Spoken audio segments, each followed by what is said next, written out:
Ito ang paddy field pipit at ito ang tunay na ibong pipit. Ang salitang pipit sa ating bansa ay tumutukoy sa maraming uri ng ibon, gaya ng mga maya o mga sparrow na karaniwang tinatawag ding pipit. Ang mga batang ibon o inakay ay kadalasan ding tinatawag na pipit. Subalit ang ibong ito ay tunay na pipit sapagkat ito ang kanyang common name.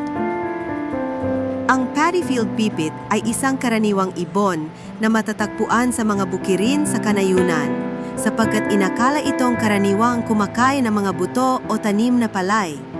Minsan ding itong tinuturing na peste ng mga magsasaka. Subalit sa resulta ng ilang pang pag-aral, ito ay kumakain ng mga insekto, uod, balang at iba pa na tunay ngang peste sa palayan. Sa halip, ito ngayon ay itinuturing ng kakampi ng mga magsasaka.